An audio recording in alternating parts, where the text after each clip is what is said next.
ನಾನೇ ಭಾಗ್ಯವತಿ ಇಂದು ನಾನೇ ಪುಣ್ಯವತಿ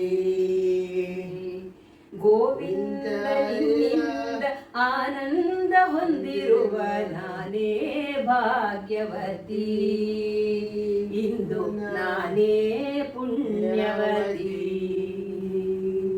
ನೆಗೆಟಿವ್ ಕಮೆಂಟ್ಗಳು ಇಲ್ಲದೆ ಇರುವಂಥ ನಾನೇ ಭಾಗ್ಯವತಿ ಇಂದು ನಾನೇ ಪುಣ್ಯವತಿ ನಾನೇ ಭಾಗ್ಯವತಿ ಇಂದು ನಾನೇ ಪುಣ್ಯವತಿ. ಪ್ರೀತಿಯ ಆತ್ಮೀಯ ಬಂಧುಗಳೇ, ಹೇಗಿದ್ದೀರಾ? ಇದೇನಪ್ಪ ಇವತ್ತು ಹಾಡಿನ ಮೂಲಕ ವಿಡಿಯೋ ಶುರು ಮಾಡಿಬಿಟ್ಟೆ ಅಂದ್ಕೊಂಡ್ರಾ? ಒಂದು ಸುಂದರವಾದ ಹಾಡು, ಎಲ್ಲರೂ ಕೇಳಿರುವಂತಹ ಹಾಡು, ಕೇಳದೇನೆ ಕಿವಿಗೆ ಇಂಪಾಗತ್ತೆ ಅಲ್ವಾ ಹಾಡು. ಅದಕ್ಕೆ ಅದನ್ನು ಹಾಡಿ ಆ ಹಾಡಿನ ಮೂಲಕನೇ ಹೇಳಿದ್ದೀನಿ. ಒಂದು ಯೂಟ್ಯೂಬರ್ ಅಥವಾ ಒಂದು ಯೂಟ್ಯೂಬ್ ವಿಡಿಯೋಸ್ ಹಾಕಕ್ಕೆ ಶುರು ಮಾಡಿದಾಗ ಪ್ರತಿಯೊಬ್ಬರಿಗೂ ಅನುಭವ ಆಗುವಂಥದ್ದು ನೆಗೆಟಿವ್ ಕಮೆಂಟ್ಗಳು. ಸಾಮಾನ್ಯವಾಗಿ ಎಲ್ಲ ಯೂಟ್ಯೂಬರ್ಸ್ಗಳಿಗೂ ಒಂದು ನೆಗೆಟಿವ್ ಕಮೆಂಟ್ ಅಂತ ಬಂದಿರುತ್ತೆ. ರಾಯರ ಆಶೀರ್ವಾದ, ನಿಮ್ಮೆಲ್ಲರ ಪ್ರೀತಿ ವಿಶ್ವಾಸದಿಂದ ಎಲ್ಲೋ ಒಂದು 4-5 ಕಮೆಂಟ್ಗಳು, ಆ ಕಮೆಂಟ್ಗಳನ್ನು ನಾನು ನೆಗೆಟಿವ್ ಅಂತ ಹೇಳಲ್ಲ, ಏನೋ ಒಂದು ಸ್ವಲ್ಪ ವಿಡಿಯೋಗಳಿಗೆ ವಿರುದ್ಧವಾಗಿ ಆಡಿರುವಂತಹದ್ದು ಇದೆ, ಇಲ್ಲ ಅಂತ ಹೇಳಲ್ಲ. ಆ ಥರ ದೊಡ್ಡದಾದ ಅಂದರೆ ತುಂಬ ನೆಗೆಟಿವ್ ಆಗಿ ಹೇಳುವಂತಹದ್ದು ಯಾವುದೂ ಬಂದಿಲ್ಲ. ಯಾವುದೋ ನನ್ನ ಮನೆಯ ಬಗ್ಗೆ ವಿಡಿಯೋ ಮಾಡಿದಾಗ ಯಾರೋ ಒಬ್ಬರು ನಿಮ್ಮ ದೇವರ ಮನೆ ಸರಿ ಇಲ್ಲ ಅಂತ ಹೇಳಿದರು. ಹಾಗೆ ಇನ್ಯಾವುದೋ ಈಗ ಇತ್ತೀಚೆಗಿನ ಒಂದು ವಿಡಿಯೋದಲ್ಲಿ ನೀವು ಬೆಳಗ್ಗೆ ಸ್ನಾನ ಮಾಡಿ ಕೆಲಸ ಶುರು ಮಾಡಬೇಕು ಅಂತ ಹೇಳಿದರು. ಇವೆಲ್ಲದಕ್ಕೂ ನಾನು ಉತ್ತರ ಕೊಟ್ಟಿದ್ದೀನಿ. ಆದರೆ ನಾನಂತೂ ನೆಗೆಟಿವ್ ಆಗಿ ಉತ್ತರ ಕೊಟ್ಟಿಲ್ಲ. ನಾನು ಆರಾಮಕ್ಕೆ ಕೂಲಾಗಿ ಹೇಗೆ ನಿಧಾನ ರೀತಿಯಲ್ಲಿ ಹೇಳಬೇಕೋ ಆ ರೀತಿಯಲ್ಲೇ ಕೊಟ್ಟಿದ್ದೀನಿ. ಇರ್ಬೋದು ಅವ್ರು ಹೇಳಿರೋದು ಸರಿ ಇರ್ಬೋದು, ಆದರೆ ನಾವು ಅದೆಲ್ಲ ಕೇಳಿನೇ ಮಾಡಿಸಿರೋದು. ಹೇಳಿದ್ದೀನಿ ಅವ್ರಿಗೆ, ನಾವು ಅದು ಮುಂದೆ ನಾವೇನಾದರೂ ಬದಲಾವಣೆ ಮಾಡುವಂತಹ ಹಂತ ಬಂದರೆ ಖಂಡಿತ ಆ ಟೈಮಲ್ಲಿ ನಾವು ಅದನ್ನು ಇನ್ನೊಮ್ಮೆ ಯೋಚನೆ ಮಾಡ್ತೀವಿ ಅಂತ ಹೇಳಿದ್ದೀನಿ. ಆ ಥರ ನಾನು ಯಾಕೆ ಇದನ್ನು ನಿಮಗೆ ಹೇಳಿದೆ ಅಂದರೆ, ನೆಗೆಟಿವ್ ಕಮೆಂಟ್ ಅಂತ ಬಂದ ತಕ್ಷಣ ಯಾಕೆ ಕೆಟ್ಟದಾಗೆ ಯೋಚನೆ ಮಾಡ್ತೀರಾ? ಅವರು ಇಲ್ಲ ನಮ್ಮ ಮೇಲೆ ಸಿಟ್ಟಿಗೆ ಹೇಳಿದ್ದಾರೆ, ನಮ್ಮ ಮೇಲೆ ಇವ್ರಿಗೇನು ಕೆಲಸ ಈ ಥರ ನೆಗೆಟಿವ್ ಕಮೆಂಟ್ ಮಾಡೋಕ್ಕೆ ಅಂತ ಹೆಚ್ಚಿನ ಜನಗಳು ಅದನ್ನು ಆ ರೀತಿಯಾಗಿಯೇ ಅದಕ್ಕೆ ಪ್ರತಿಕ್ರಿಯೆ ನೀಡ್ತಾರೆ. ಹೇಗೆ ಅಂದರೆ, ಒಂದು ನೆಗೆಟಿವ್ ಬಂದ ತಕ್ಷಣ ಆ ಒಂದು ಕಮೆಂಟ್ ಇಟ್ಕೊಂಡು ಅದ್ರ ಬಗ್ಗೆ ಒಂದು ವಿಡಿಯೋನೇ ಮಾಡಿಬಿಡೋದು. ಒಬ್ಬರು ಯಾರೋ ನಾನು ಯಾವುದೋ ಅನೇಕ ವರ್ಷಗಳಿಂದ ನಾನು ಕೆಲವು ಯೂಟ್ಯೂಬ್ ಚಾನಲ್ಗಳನ್ನು ನೋಡ್ಕೊಂಡು ಬಂದಿದ್ದೀನಿ, ಫಾಲೋ ಮಾಡ್ಕೊಂಡು ಬಂದಿದ್ದೀನಿ. ಅದರಲ್ಲಿ ಎಷ್ಟೋ ಜನ ಮೊದಲು ಹೇಗಿದ್ದರು, ಅವರು ಈಗ ಉತ್ತರ ಕೊಡೋ ರೀತಿ ಎಲ್ಲ ನೋಡಿಬಿಟ್ರೆ ಒಂಥರ ಗಾಬರಿ ಆಗಿಬಿಡತ್ತೆ, ಈ ಥರನೂ ಬದಲಾಗ್ತಾರಾ ಅಂತ ಅನಿಸುತ್ತೆ. ಆದರೆ ಕೆಲವು ಯೂಟ್ಯೂಬರ್ಸ್ ಎಷ್ಟು ಶಾಂತವಾಗಿ, ಎಷ್ಟು ಸೌಮ್ಯವಾಗಿ ಅದನ್ನು ನೆಗೆಟಿವ್ ಬಂದ್ರೂ ಅದನ್ನು ನಿಧಾನಕ್ಕೆ ಉತ್ತರ ಹೇಳ್ಕೊಂಡು ಎಷ್ಟು ನೀಟಾಗಿ ಮಾಡ್ಕೊಂಡು ಹೋಗ್ತಿದ್ದಾರೆ. ಆ ತರಹದವರು ಇದ್ದಾರೆ, ಈ ತರಹದವರು ಇದ್ದಾರೆ. ಅಂದರೆ ಹೇಗೆ ಒಂದು ನಾಣ್ಯಕ್ಕೆ 2 ಮುಖ, ಅದೇ ಥರ ಒಂದು ಪಾಸಿಟಿವ್ ಕಮೆಂಟ್ಗಳ ಮುಖ, ಇನ್ನೊಂದು ನೆಗೆಟಿವ್ ಕಮೆಂಟ್ಗಳ ಮುಖ. ಹೇಗೆ ಜೀವನದಲ್ಲೂ ಅಷ್ಟೇ ಅಲ್ವಾ, ಕೆಲವರ ಜೀವನ ಬರೇ ನಾಣ್ಯದ ಒಂದು ಮುಖ ಥರ ಸುಖದಲ್ಲೇ ನಡೆಯುತ್ತೆ, ಅದೇ ಕೆಲವರ ಜೀವನ ನಾಣ್ಯದ ಇನ್ನೊಂದು ಮುಖ ಕಷ್ಟದಲ್ಲೇ ನಡೆಯುತ್ತೆ. ಇರೋದೇ 2 ಮುಖ ನಾಣ್ಯಕ್ಕಾದ್ಮೇಲೆ ನೀವು 3ನೇ ಮುಖ 4ನೇ ಮುಖ ಹುಡುಕಕ್ಕಾಗತ್ತಾ? ಆ ಥರ ಬಂದಾಗ ಅದನ್ನು ಸಮಾಧಾನವಾಗಿ ಸ್ವೀಕರಿಸಿದ್ರಾಯ್ತು. ಯಾಕೆ ಅದ್ರ ಬಗ್ಗೆ ಅಷ್ಟು ಸಿಟ್ಟು, ಅಷ್ಟು ರೋಷದಲ್ಲಿ ಉತ್ತರ ಕೊಡೋದು ಏನಕ್ಕೆ ಬೇಕು? ಹಾಗಾದರೆ ನಿಮಗೆ ಬರೋದೇ ಇಲ್ವ ನೆಗೆಟಿವ್ ಕಮೆಂಟು ಅಂತ ನೀವು ಕೇಳ್ಬೋದು.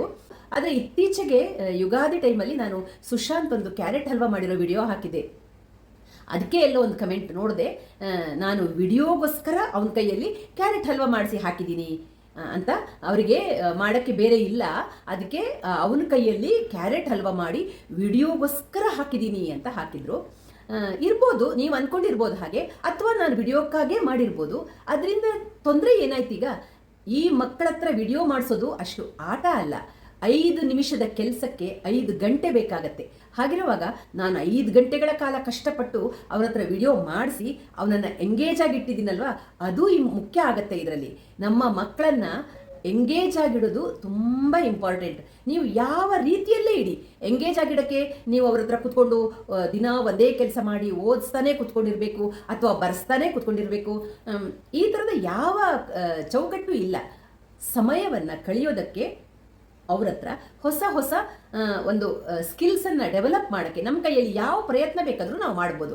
ಅದರ ಅವನಿಗೆ ಸಿಹಿ ತುಂಬ ಇಷ್ಟ ಆಗಿರೋ ಕಾರಣ ಅವನು ಖುಷಿಯಿಂದ ಮಾಡಿದ್ದಾನೆ ಕ್ಯಾರೆಟ್ ಹಲ್ವನ್ನ. ಯಾವ ಕಷ್ಟದಲ್ಲೋ ಅಥವಾ ಇಷ್ಟ ಇಲ್ಲದೇನೋ ಯಾವುದು ಮಾಡಿಲ್ಲ, ಅವನು ತುಂಬ ಇಷ್ಟಪಟ್ಟು ಆ ವಿಡಿಯೋವನ್ನು ಮಾಡಿದ್ದಾನೆ. ಹಾಗಿರುವಾಗ ಆದರೆ ಆ ರೀತಿಯ ಕಮೆಂಟ್ ಮಾಡಿದವರಿಗೆ ಅದು ಹೇಗೆ ಮನಸ್ಸು ಬರುತ್ತೋ ಆ ರೀತಿ ಕಮೆಂಟ್ ಮಾಡೋಕ್ಕೆ ಗೊತ್ತಿಲ್ಲ. ಕಲ್ಮಶ ಇಲ್ಲದಂತಹ ಹೃದಯ ಇರುವಂತಹ ಮಕ್ಕಳು ಇವರು. ದೇವ್ರ ಮಕ್ಕಳು ಅಂತ ಯಾಕೆ ಕರೀತಾರೆ? ಸುಮ್ಮನೆ ಕರೀತಾರ?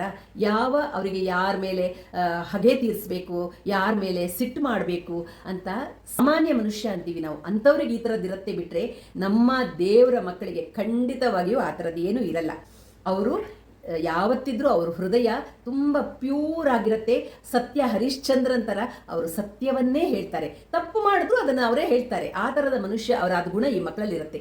ಅಂಥದ್ರಲ್ಲಿ ಅದು ಹೇಗೆ ಅವ್ರು ಹೇಳ್ತಾರೆ ಗೊತ್ತಿಲ್ಲ. ಆ ಥರ ಹೇಳೋರು ಸ್ವಲ್ಪ ದಿವಸ ಈ ಮಕ್ಕಳ ಸೇವೆ ಮಾಡಬೇಕು. ದೇವ್ರ ಸೇವೆ ಮಾಡೋದು ಏನು ವ್ಯತ್ಯಾಸನ? ದೇವ್ರ ಸೇವೆ ಮಾಡೋದು, ಅಯ್ಯೋ ನಾನು 24 ಗಂಟೆ ಪೂಜೆ ಮಾಡ್ತೀನಿ, ನಾನು 24 ಗಂಟೆ ಒಳ್ಳೆ ಕೆಲಸಗಳನ್ನೇ ಮಾಡ್ತೀನಿ ಅಂತ ಹೇಳ್ಕೊಂಡು ಬರೋದಕ್ಕಿಂತ ಬಂದು ಈ ಥರ ಮಕ್ಕಳ ಶಾಲೆ ಆಗಿರ್ಬೋದು ಅಥವಾ ಈ ಥರ ಮಕ್ಕಳ ಬೇಕಾದಷ್ಟು ಸೆಂಟರ್ಗಳಿವೆ ಅಂತ ಕಡೆ ಹೋಗಿ ಒಂದೇ ಒಂದು ದಿವಸ ಅವರ ಸೇವೆ ಮಾಡಿಬಿಟ್ರೆ ಅವರಿಗೆ ಆ ಆಡಿದ ಮಾತು ಪುಣ್ಯ ಸಿಗ್ಬೋದು. ಆ ಥರ ಆದರೆ ಆ ಕಷ್ಟನೂ ಅರ್ಥ ಆಗ್ಬೋದು ಅಂತ ನಾನು ಹೇಳ್ತಾ ಇದ್ದೀನಿ ಅಷ್ಟೇ. ಇಲ್ಲ ಅಂದರೆ ಯಾರು ನನಗೆ ಬರೋ ಕಮೆಂಟ್ಗಳು ಇವತ್ತು ತನಕ ಒಂದೇ ಒಂದು ಕಮೆಂಟು ಅವನ ಬಗ್ಗೆ ನೆಗೆಟಿವ್ ಆಗಿ ಯಾವತ್ತೂ ಬಂದಿಲ್ಲ. ಪ್ರತಿಯೊಬ್ಬರು ಮೊನ್ನೆ ಅಂತ ಒಬ್ಬರು ನನಗೆ ಬಂದು ಸುಶಾಂತನ್ನ ಮುದ್ದು ಮಾಡ್ಬೇಕನ್ಸತ್ತೆ, ಅಷ್ಟು ಖುಷಿಯಾಗತ್ತೆ ಅವನು ಮಾಡೋದೆಲ್ಲ ನೋಡುವಾಗ, ನೀವು ಅವನನ್ನು ಎಷ್ಟು ಚೆನ್ನಾಗಿ ಹ್ಯಾಂಡಲ್ ಮಾಡ್ತಾ ಇದ್ದೀರಿ ಅಂತ ನನ್ನ ಯೂಟ್ಯೂಬ್ ಬಂಧುಗಳೇ ಎಲ್ಲರೂ ಹೇಳ್ಕೊಂಡು ಬರ್ತಾ ಇರುವಾಗ ಈ ಥರದ ಕಮೆಂಟ್ ನನಗೇನು ದೊಡ್ಡ ವಿಷಯ ಆಗಲ್ಲ. ಆದರೂ ನಾನು ಅದನ್ನು ನಿಮಗೆ ನೆಗೆಟಿವ್ ಕಮೆಂಟ್ ಅಂತ ಬಂದಾಗ ಹೇಳ್ತಾ ಇದ್ದೀನಿ. ಆಮೇಲೆ ಇನ್ಯಾರೋ ಹೇಳಿದರು ಅವನೇನು ಮುದ್ದಿದ್ದಾನೆ, ಮುದ್ದು ಮಾಡೋಕ್ಕೆ ನನಗೆ ಮುದ್ದಾದ ಮಗು ಇದೆ ಅಂತ. ಎಲ್ಲರಿಗೂ ಹೆತ್ತವರಿಗೆ ಹೆಗ್ಗಣ ಮುದ್ದೆ, ಅದು ಹೇಗೆ ಇರಲಿ, ಕುರುಡ ಆಗಿರಲಿ, ಕುಂಟ ಆಗಿರಲಿ, ಮೂಗ ಆಗಿರಲಿ ಅಥವಾ ಕುರೂಪಿ ಆಗಿರಲಿ, ಹೇಗೇ ಇರಲಿ ಅವರವರಿಗೆ ಅವರವ್ರ ಮಕ್ಕಳು ಮುದ್ದೆ. ಮನುಷ್ಯನ ಗುಣ ತೋರಿಸುತ್ತೆ ಅದು. ಆದರೆ ಈ ಥರ ನೀವು ನೆಗೆಟಿವ್ ಅಂತ ಅದನ್ನು ಪಾಸಿಟಿವ್ ಆಗಿ ತಗೊಳ್ಳೋಣ. ಅವ್ರು ಹೇಳಿರೋ ಕಮೆಂಟ್ಗಳಿಂದ ನಮಗೆ ಇನ್ನೂ ಏನೋ ಒಂದು ನಮ್ಮಲ್ಲಿ ಬದಲಾವಣೆನೋ ಮಾಡೋಕ್ಕೆ ನಾವು ಉಪಯೋಗಿಸ್ಕೋಬೋದಲ್ವಾ? ಅದನ್ನು ನೆಗೆಟಿವ್ ಅಂತಲೇ ಯಾಕೆ ಹೇಳಬೇಕು? ಅದ್ಯಾವುದೋ ನಾನು ಎಷ್ಟೋ ವರ್ಷಗಳಿಂದ ಯೂಟ್ಯೂಬ್ಗಳನ್ನು ನೋಡ್ಕೊಂಡು ಬರುವಾಗ ಕಮೆಂಟ್ಗಳನ್ನು ಓದೋದು ಒಂದು ಹವ್ಯಾಸ. ಪ್ರತಿಯೊಬ್ಬರು ಓದಿರ್ತಾರೆ. ನಾವು ಅನ್ಕೋತೀವಿ ಯಾರು ಓದಲ್ಲ ಅಂತ. ಕೆಲವು ಯೂಟ್ಯೂಬರ್ಸ್ ಚಾನಲ್ಗಳಲ್ಲಿ ಇವತ್ತಿರುತ್ತೆ ಕಮೆಂಟು, ನಾಳೆ ಬೆಳಗ್ಗೆ ಮಾಯ, ಇರೋದೇ ಇಲ್ಲ, ಕಮೆಂಟೇ ಇರಲ್ಲ, ಆ ಥರ ಡಿಲೀಟ್ ಆಗಿರುತ್ತೆ. ಯಾಕಂದರೆ ನೆಕ್ಸ್ಟ್ ಡೇ ಇರೋದೇ ಇಲ್ಲ, ಆ ಕಮೆಂಟ್ಗಳೇ ಇರಲ್ಲ. ಆ ಥರ ಒಂದು ವಿಶೇಷ ಗುಣಗಳಿರುತ್ತೆ ಕೆಲವ್ರ ಹತ್ರ. ತೆಗೆಯೋದ್ರಿಂದ ಏನು ಪ್ರಯೋಜನ? ನೋಡೋರು ನೋಡಿ ಆಗಿರತ್ತಾ, ಓದೋರು ಓದಿ ಆಗಿರತ್ತಾ? ಅದರಿಂದ ಏನು ಪ್ರಯೋಜನ? ಇರಲಿ ಬಿಡಿ, ನೋಡಲಿ, 4 ಜನ ನೋಡಲಿ, ಅದರಲ್ಲಿ ಏನಿದೆ ತಪ್ಪು? ಅದು ನಮ್ಮ ಭಾವನೆ ಅಲ್ವಲ್ಲ, ಇನ್ನೊಬ್ರು ಹಾಕಿರೋ ಕಮೆಂಟ್ಗಳು. ಅದನ್ನು ನಾವು ಯಾಕೆ ಅದ್ರ ಬಗ್ಗೆ ತುಂಬ ಯಾಕೆ ತಲೆ ಕೆಡಿಸ್ಕೋಬೇಕು? ಆ ಕಮೆಂಟ್ಗಳಿಗೆ ಯಾರೋ ಒಬ್ರು ನೆಗೆಟಿವ್ ಬರೆದ್ರು ಅಂತ ಅದು ಎಷ್ಟು ಕೆಟ್ಟದಾಗಿ ಕಮೆಂಟ್ಗೆ ರಿಪ್ಲೈ ಮಾಡ್ತಾರೆ ಅಂದರೆ ಅದಕ್ಕೆ ಏನು ಅರ್ಥ ಇದೆ? ಅವರು ನೆಗೆಟಿವ್ ಹಾಕಿದ್ದಾರೆ ಅಂತ ನೀವು ಅದನ್ನು ಪಾಸಿಟಿವ್ ಆಗಿ ಹೇಳ್ಬೋದಲ್ಲ. ಆಯ್ತಮ್ಮ, ಈಗ ನನಗೂ ಎಲ್ಲೋ ಒಂದು ವಿಡಿಯೋದಲ್ಲಿ ನೀವು ತುಂಬ ಮಾತಾಡ್ತೀರಾ ಅಂತ ಬಂತು. ನಾನು ಅದಕ್ಕೆ ರಿಪ್ಲೈ ಹಾಕಿದೆ ಅವರಿಗೆ, ಹೌದಾ, ಹಾಗಾದರೆ ನಾನು ಮುಂದಿನ ವಿಡಿಯೋದಲ್ಲಿ ನಾನು ಸ್ವಲ್ಪ ಕಡಿಮೆ ಮಾಡೋಕ್ಕೆ ಪ್ರಯತ್ನ ಪಡ್ತೀನಿ ಅಂತ ಹಾಕಿದೆ. ಅದನ್ನು ಯಾಕೆ ನಾವು ಧನಾತ್ಮಕವಾಗಿ ಪಾಸಿಟಿವ್ ಆಗಿ ಹೇಳಬಾರ್ದು? ನೆಗೆಟಿವನ್ನು ನೆಗೆಟಿವಲ್ಲೇ ಹೇಳಬೇಕು ಅಂತ ಏನಾದರೂ ಕಾನೂನು ಇದೆಯಾ? ಎಷ್ಟು ಕೆಟ್ಟದಾಗಿರುತ್ತೆ ಕೆಲವರು ಕಮೆಂಟ್ಗಳು ಅಂದರೆ ನಿಜವಾಗ್ಲೂ. ಈ ಥರ ಏನು ಕಂಟೆಂಟ್ ಕ್ರಿಯೇಟರ್, ಸಮಾಜಕ್ಕೆ ಉತ್ತಮ ವಿಷಯಗಳನ್ನು ನೀಡುವಂಥವ್ರು ಇಂಥ ಕೆಟ್ಟ ಕಮೆಂಟ್ಗಳನ್ನು ರಿಪ್ಲೈ ಮಾಡಿದ್ರೆ ಅದು ಏನು ಸಮಾಜಕ್ಕೆ ಹೋಗುತ್ತೆ ಅನ್ನೋದು ನನಗೂ ಗೊತ್ತಿಲ್ಲ. ಆ ಥರದ ಕಮೆಂಟು ಕೊಡ್ತಾರೆ. ಆ ಥರ ಕೊಡೋದನ್ನು ಕಡಿಮೆ ಮಾಡಿ. ಮನುಷ್ಯ ಬದಲಾವಣೆಯನ್ನು ರೂಢಿಸ್ಕೋಬೇಕು. ಅವ್ರು ಮಾಡಿದ್ರು ಅಂತ ನಾವು ಮಾಡಿದ್ರೆ ಕೊಚ್ಚ ಮೇಲೆ ಕಲ್ಲೆಸರು ಏನಾಗತ್ತೆ ಹೇಳಿ? ಅದು ನಮಗೆ ಸಿಡಿಯೋತ್ತಾನೆ. ಕಲ್ಲೆಸೆಯೋ ಮೊದಲು ನಾವು ಯೋಚನೆ ಮಾಡಬೇಕಷ್ಟೇ. ಹಾಗಾಗಿ ಇರ್ಬೋದು ನಮ್ಮ ಮಕ್ಕಳ ಕಷ್ಟಗಳು, ನಮ್ಮ ಮಕ್ಕಳ ತೊಂದರೆಗಳು ಅಥವಾ ಅವರಿಂದ ನಾವು ಅನುಭವಿಸ್ತಿರೋ ಕಷ್ಟಗಳು, ಅದು ಅನುಭವಿಸೋರಿಗೆ ಗೊತ್ತು. ಏನೋ ನೋಡಿದವ್ರಿಗೆ ಎಲ್ಲಿ ಗೊತ್ತಿರುತ್ತೆ ಅದರ ಬಗ್ಗೆ, ಅಥವಾ ಅದರ ಒಂದು ಕಷ್ಟಗಳಾಗಿರ್ಬೋದು ಅಥವಾ ಅದರಲ್ಲಿ ಏನೇನು ನಾವು ತಾಪತ್ರಯಗಳಾಗಲಿ ಅಥವಾ ಏನೇನು ತೊಂದರೆಗಳನ್ನು ಅನುಭವಿಸ್ಬೇಕನ್ನೋದು ಅವ್ರಿಗೆ ಗೊತ್ತಿರಲ್ಲ. ಆಡ್ಕೋತಾರೆ, 1000 ಮಾತಾಡ್ಕೋತಾರೆ. ಆದರೆ ಎಲ್ಲರೂ ಹಾಗಿರಲ್ವಲ್ಲ. ನಾನು ಅದೇ ಅಂತೀನಿ, ನೋಡ್ತಿರೋ ನಮ್ಮ ಎಲ್ಲ ಯೂಟ್ಯೂಬ್ ಬಂಧುಗಳಂತೂ ಎಷ್ಟು ಚೆನ್ನಾಗಿರೋ ಕಮೆಂಟ್ ಹಾಕ್ತಾರೆ ಅಂದರೆ ಅದಕ್ಕೆ ಆ ಥರ ಅಷ್ಟಷ್ಟು ಒಳ್ಳೆ ಕಮೆಂಟ್ ಬರುವಾಗ ಎಲ್ಲೋ 1-2 ಬಂದಿದ್ದು ಯಾವ ಲೆಕ್ಕ? ಅದು ಇರಲಿ ಬಿಡಿ ಬರಲಿ ಅವ್ರು ಆ ಥರ ಹೇಳಿದ್ರು ನಾವು ಅದಕ್ಕೆ ಅಷ್ಟು ಸಮಾಧಾನವಾಗಿಯೇ ಉತ್ತರ ಕೊಡ್ತೀವಿ. ಅದಕ್ಕೆ ಯಾವ ಬೇಜಾರು ನಮಗಾಗಲ್ಲ, ಅಥವಾ ನಾವು ತಲೆ ಕೆಡಿಸ್ಕೊಳ್ಳೋದೇ ಇಲ್ಲ. ಯಾಕಂದರೆ ನಮ್ಗೆ ತಲೆ ಕೆಡಿಸ್ಕೊಳ್ಳೋಕ್ಕೆ ಬೇಕಾದಷ್ಟು ವಿಷಯಗಳಿರುವಾಗ ಯಾಕೆ ಚಿಕ್ಕ ಚಿಕ್ಕ ಪುಟ್ಟ ವಿಷಯಕ್ಕೆ ತಲೆ ಕೆಡಿಸ್ಕೋಬೇಕು? ನಾನು ಎಲ್ಲರಿಗೂ ಹೇಳೋದು ಅಷ್ಟೇ, ಏನೇ ನೆಗೆಟಿವ್ ಬಂದರೂ ಅದನ್ನು ಪಾಸಿಟಿವ್ ಆಗಿ ತಗೊಳ್ಳಿ. ಯಾಕೆ ನೆಗೆಟಿವ್ ಆಗಿ ಯೋಚನೆ ಮಾಡ್ತೀರಾ? ನೆಗೆಟಿವ್ ಆಗಿ ಯೋಚನೆ ಮಾಡಿದಾಗ ತಾನೇ ಅದು ತೊಂದರೆ ಕೊಡೋದು. ಪಾಸಿಟಿವ್ ಆಗಿ ಯೋಚನೆ ಮಾಡಿದಾಗ ಅದು ಯಾವ ತೊಂದರೆನೂ ನಮಗೆ ಮಾಡಲ್ಲ ಅಂತ ಹೇಳೋಣ ಅಂತ ನಿಮಗೆ ಈ ವಿಷಯದ ಬಗ್ಗೆ ನಾನು ಮಾತಾಡ್ತಿದ್ದೀನಿ. ನನಗೆ ರಾಯರ ಆಶೀರ್ವಾದ, ನಿಮ್ಮೆಲ್ಲರ ಪ್ರೀತಿ ವಿಶ್ವಾಸದಿಂದ ಯಾವತ್ತೂ ಆ ಥರ ನೆಗೆಟಿವ್ ಕಮೆಂಟ್ಗಳು ಬರಲೂ ಇಲ್ಲ. ಒಂದೊಂದು ಕಮೆಂಟ್ಗೆ ಅದೆಷ್ಟು ಲೈಕ್ಸ್ಗಳು ಬರುತ್ತೆ ಅನ್ನೋದನ್ನು ನೋಡಿ. ಎಲ್ಲ ಯೂಟ್ಯೂಬ್ ಕುಟುಂಬದವರೆಲ್ಲ ಬರೀ ವಿಡಿಯೋ ನೋಡಲ್ಲ, ಎಲ್ಲ ಕಮೆಂಟ್ಗಳನ್ನು ಓದ್ತಾರೆ ಅನ್ನೋದಕ್ಕೆ ಇದೇ ಸಾಕ್ಷಿ. 100-150 ಲೈಕ್ಸ್ಗಳು ಒಂದೊಂದು ಕಮೆಂಟ್ಗೆ ಬರುತ್ತೆ. ಹಾಗಿರುವಾಗ ಅವರಿಗೆಲ್ಲ ನಾವು ಎಷ್ಟು ಕೃತಜ್ಞತೆ ಧನ್ಯವಾದ ಹೇಳಿದ್ರೂ ಕಡಿಮೆನೇ. ಅದನ್ನೆಲ್ಲ ನಿಮಗೆ ತಿಳಿಸೋಣ. ನೆಗೆಟಿವನ್ನು ನೆಗೆಟಿವ್ ಆಗಿ ನೋಡಬೇಡಿ, ನೆಗೆಟಿವನ್ನು ಪಾಸಿಟಿವ್ ಆಗಿ ತಗೊಳ್ಳಿ. ಅದನ್ನು ಸಮಾಧಾನದಿಂದ ಉತ್ತರ ಕೊಡೋದನ್ನು ಕಲ್ತ್ಕೊಳ್ಳಿ. ನಾನಂತೂ ಯಾವತ್ತೂ ಎಷ್ಟೇ ಕೆಟ್ಟದಾಗಿ ಬಂದರೂ ನಾನು ಯಾವ ಕಮೆಂಟ್ಗೂ ನಾನು ಕೆಟ್ಟದಾಗಿ ಉತ್ತರ ಕೊಡಲ್ಲ. ಆಮೇಲೆ ಯಾವ ಕಮೆಂಟನ್ನು ಡಿಲೀಟ್ ಮಾಡಲ್ಲ. ಕೆಲವುದರಲ್ಲಿ ಇವತ್ತಿರುತ್ತೆ, ನಾಳೆ ಬೆಳಿಗ್ಗೆ ಅಥವಾ ಅರ್ಧ ಗಂಟೆ ಯಾಕೆ ನಿಮಿಷದಲ್ಲೇ ಮಾಯ, ಕಮೆಂಟೇ ಇರಲ್ಲ. ಆ ಥರನೂ ಮಾಡ್ತಾರೆ ತುಂಬ. ಇದರಲ್ಲಿ ನೋಡಿದ್ದೀವಿ ನಾವು. ಆ ಥರ ಇದ್ದರೆ ಇರಲಿ ಬಿಡಿ, ನೆಗೆಟಿವ್ ಹಾಕಿದರೆ ಡಿಲೀಟ್ ಮಾಡಿದ ತಕ್ಷಣ ಹಾಕಿರೋದು ಅಥವಾ ನಾವು ನೋಡಿರೋದು ತಪ್ಪತ್ತಾ? ಇಲ್ಲ, ಇರಲಿ ಬಿಡಿ, ಇರೋದ್ರಿಂದ ಏನು ತೊಂದರೆ ಆಯಿತು? ನಾನಂತೂ ಯಾವ ಕಮೆಂಟು ಡಿಲೀಟ್ ಮಾಡಲ್ಲ, ಯಾವ ಕಮೆಂಟಿಗೂ ಜೋರಾಗಿ ಉತ್ತರ ಕೊಡಲ್ಲ. ಕೂಲಾಗಿ ಸಮಾಧಾನವಾಗೇ ಕೊಡ್ತೀನಿ. ನೀವು ಅನ್ಕೋಬೋದು, ಏನಪ್ಪ ಇವಳು ಈ ಥರ ಮಾತಾಡ್ತಿದ್ದಾಳೆ, ಅವಳು ಗಂಟ್ಲು ಹೇಗಿದೆ, ಏನಾಗಿದೆ ಇವಳಿಗೆ ಅಂತ ನೀವು ಅನ್ಕೋಬೋದು. ಇಲ್ಲ, ಖಂಡಿತ ನನಗೂ ಈಗ ಒಂದು 4-5 ದಿವಸದಿಂದ ತುಂಬ ಜ್ವರ, ಥ್ರೋಟ್ ಇನ್ಫೆಕ್ಷನ್ನು, ನೆಗಡಿ ಎಲ್ಲ ಶುರುವಾಗಿ ಆ್ಯಂಟಿಬಯೋಟಿಕ್ ತೊಗೊಳಕ್ಕೆ ಶುರು ಮಾಡಿದ್ದೀನಿ. ನಮ್ಮ ಸುಶಾಂತು ಅಷ್ಟೇ ತುಂಬ ಗಲಾಟೆ ಮಾಡಿಕೊಂಡೇ ಕಳೀತಾ ಇದ್ದಾನೆ. ಯಾಕಂದರೆ ಅವನಿಗೆ 24 ಗಂಟೆ ಅವರ ಅಪ್ಪನ ಯೋಚನೆ. ಅವರಪ್ಪ ಆಡಿಟ್ಗೋಸ್ಕರ ತುಂಬ ದೂರ ಅಂದರೆ ಬಿಹಾರ್ ಕಡೆ ಹೋಗಿದ್ದಾರೆ. ಹಾಗಾಗಿ ಅವರು ಕೆಲವು ದಿನ ಮನೇಲಿ ಇರಲ್ಲ. ಅದು ಅವನಿಗೆ ತುಂಬ ಏನಾಗಿದೆ, ಯೋಚನೆ ಆಗೋಗಿದೆ.